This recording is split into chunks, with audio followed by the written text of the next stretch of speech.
হরে কৃষ্ণ। শ্রীমদ্ ভাগবতম অষ্টম নবম স্কন্দ অষ্টম অধ্যায় ভগবান কপিল দেবের সঙ্গে সগর সন্তানদের সাক্ষাৎ। এই অষ্টম অধ্যায়ে রোহিতের বংশধরদের বৃত্তান্ত বর্ণনা করা হয়েছে। রোহিত বংশোদ্ভূত সগর রাজার উপাখ্যান এবং তার পুত্রদের বিনাশের কাহিনী কপিলদেবের প্রসঙ্গে বর্ণিত হয়েছে। রোহিতের পুত্র হরিত এবং হরিতের পুত্র চম্প, যিনি চম্পাপুরী নামক নগরী নির্মাণ করেছিলেন। চম্পের পুত্র সুদেব, সুদেবের পুত্র বিজয়, বিজয়ের পুত্র ভরুক এবং ভরুকের পুত্র বৃক, বৃকের পুত্র বাহক তার শত্রুদের দ্বারা উত্ত্যক্ত হয়ে পত্নী সহ বনে গমন করেন। সেখানে তার দেহত্যাগের পর তার পত্নী সহ মৃতা হতে গেলে মহর্ষি অর্ব তাকে গর্ভবতী জেনে সেই কর্ম থেকে নিবৃত্ত করেন। তার সপত্নীরা ঈর্ষাবশত তার অন্যের সঙ্গে বিষ প্রদান করে, কিন্তু তবু বিষ সহ তার পুত্র জন্ম হয়। তাই তার নাম হয় সগর।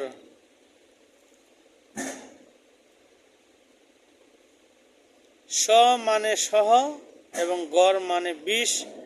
মহর্ষি অর্বের নির্দেশ অনুসারে রাজা সগর যবন, শক, হৈহয় এবং বর্বর প্রভৃতি জাতিদের সংস্কার সাধন করেন। রাজা তাদের বধ না করে প্রবৃত্তির পরিবর্তন সাধন করেন। তারপর পুনরায় মহর্ষি অর্বের উপদেশ অনুসারে রাজা সগর অশ্বমেধ যজ্ঞের অনুষ্ঠান করেন, কিন্তু যজ্ঞের অশ্ব দেবরাজ ইন্দ্র কর্তৃক অপহৃত হয়। রাজা সগরের সুমতি এবং কেশিনী নামক দুই পত্নী ছিল। যজ্ঞের অশ্ব অন্বেষণ করার সময় সুমতির পুত্রেরা পৃথিবীর পৃষ্ঠ খনন করতে আরম্ভ করেন।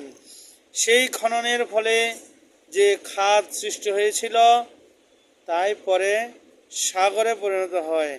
এইভাবে অন্বেষণ করতে করতে তারা ভগবান কপিল দেবের দর্শন লাভ করেন এবং তাকেই অশ্ব অপহরণকারী বলে মনে করেন। এই দুর্বুদ্ধিক্রমে তারা তাকে আক্রমণ করেন এবং ভস্মীভূত হন। তারপর মহারাজ সগরের দ্বিতীয় পত্নী কেশিনীর পুত্র অসমঞ্জস্য এবং তার পুত্র অংশুমান অশ্ব অন্বেষণ ও পিতৃব্যদের উদ্ধার করার জন্য নিযুক্ত হয়ে ভগবান কপিলদেবের কাছে উপস্থিত হন। কপিলদেবের সন্নিধানে এসে অংশুমান অশ্ব এবং ভস্মের স্তূপ দেখতে পান। অংশুমান ভগবান কপিলদেবের স্তব করে তার প্রভাব কীর্তন করলে কপিলদেব তুষ্ট হয়ে তাকে যজ্ঞের অশ্ব ফিরিয়ে দেন। অশ্ব ফিরে পাওয়া সত্ত্বেও অংশুমানকে দণ্ডায়মান দেখে কপিলদেব বুঝতে পারেন যে অংশুমান তার পিতৃব্যদের উদ্ধারের জন্য প্রার্থনা করেছেন। তখন কপিলদেব তাকে উপদেশ দেন যে গঙ্গার জলের দ্বারা তার পিতৃপদে উদ্ধার সম্ভব। অংশুমান তখন কপিলদেবকে প্রণাম ও প্রদক্ষিণ করে যজ্ঞের অশ্বসহ সেই স্থান ত্যাগ করেন। সগর রাজার যজ্ঞ সমাপ্ত হলে তিনি অংশুমানের হস্তে রাজ্যভার সমর্পণপূর্বক অর্বের উপদেশ অনুসরণ করে মুক্তি লাভ করেছিলেন।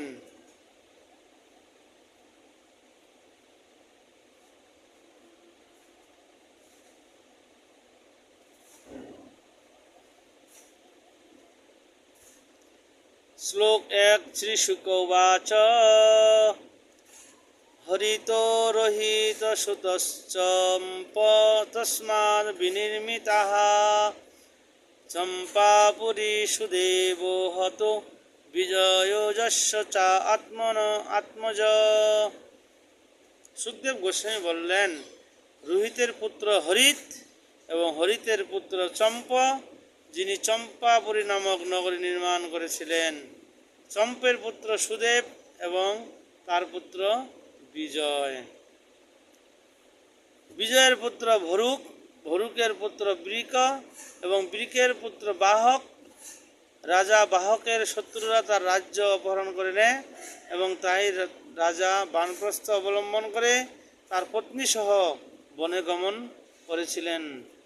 বৃদ্ধং তম পঞ্চতাম প্রাপ্তম মহিষন্ন মরিষতি ঔরবেন জনতাত্মনম প্রজাবন্তম নিবারিতা।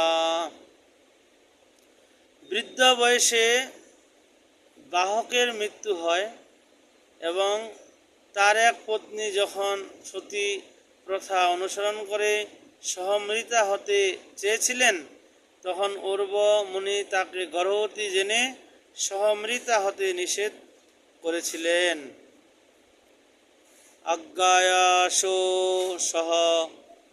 আজ্ঞায়াসো সপত্নীভির্গরো দত্ত অন্ধশাসহ। বাহক পত্নীর সপত্নীরা তাকে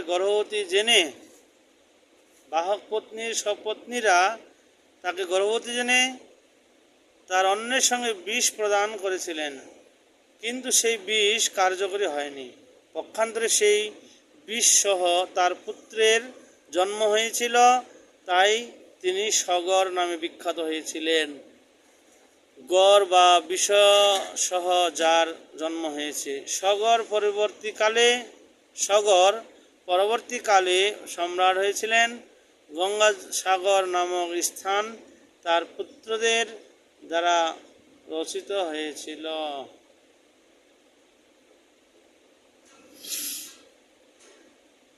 মহারাজ সগর তার গুরুদেব অর্বের নির্দেশ অনুসারে তাল জঙ্ঘ, যবন, শক, হৈহয়, বর্বর আদি অসভ্য জাতিদের বধ করেননি। পক্ষান্তরে তিনি তাদের বিকৃত বেশধারী করেছিলেন।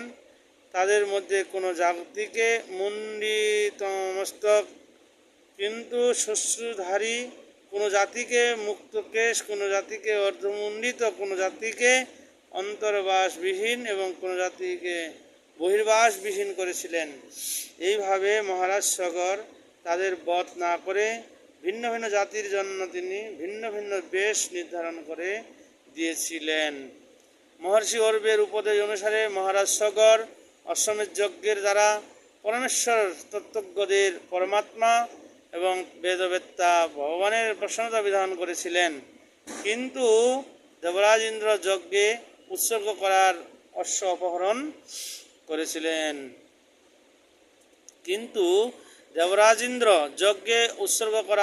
অপহরণ করেছিলেন। রাজা সগরের সুমতি এবং কেশী নাম্নী দুই পত্নী ছিলেন।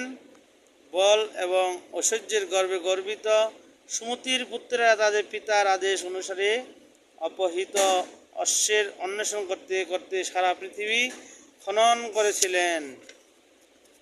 তারপর উত্তর পূর্ব দিকে কপিল মুনির আশ্রমের সন্নিকটে তারা অশ্বটিকে দেখতে পেয়েছিলেন। তখন তারা বলেছিলেন, এই ব্যক্তিটি অশ্ব অপহরণকারী চোর, সে চক্ষু মুদ্রিত করে রয়েছে, এই মহাপাপীকে হত্যা করো।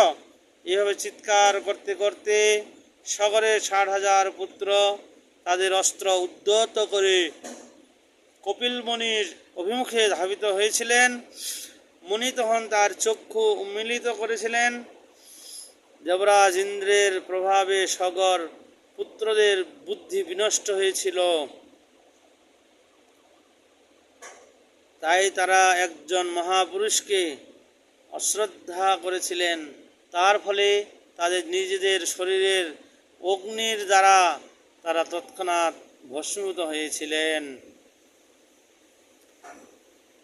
কেউ কেউ বলেন মহারাজ সগরের পুত্রেরা কপিল মুনির চোখ থেকে নির্গত ক্রোধাগ্নির দ্বারা দগ্ধ হয়েছিলেন, কিন্তু মহাজ্ঞানী তত্ত্ববেত্তা পুরুষেরা সেই কথা অনুমোদন করেন না, কারণ কপিল মুনির দেহ শুদ্ধ সত্যময়। অতএব সেই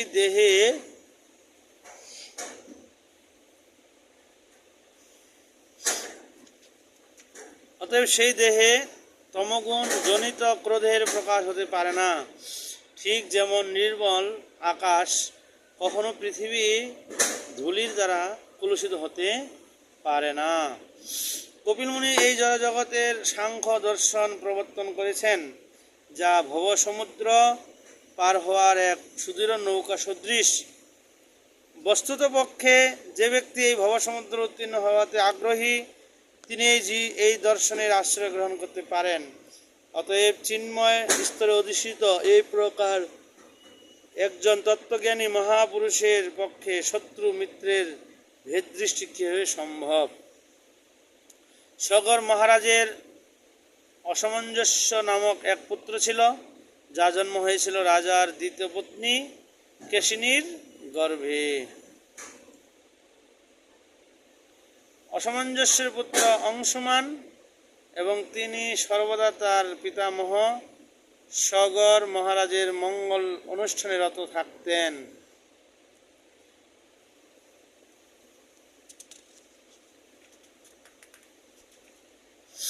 অসমঞ্জস্য তার পূর্বজন্মে এক মহান যোগী ছিলেন, কিন্তু অসৎ সঙ্গের প্রভাবে তিনি যোগভ্রষ্ট হয়ে অধঃপতিত হন।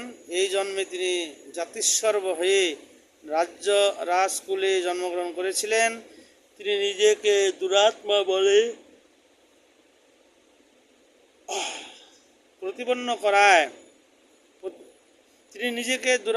প্রতিপন্ন করার জন্য এমনভাবে আচরণ করতেন যে জনসাধারণ এবং আত্মীয় স্বজনের চক্ষে তা অত্যন্ত নিন্দনীয় ছিল। তিনি ক্রীড়ারত বালকদের উদ্বেগ সৃষ্টি করে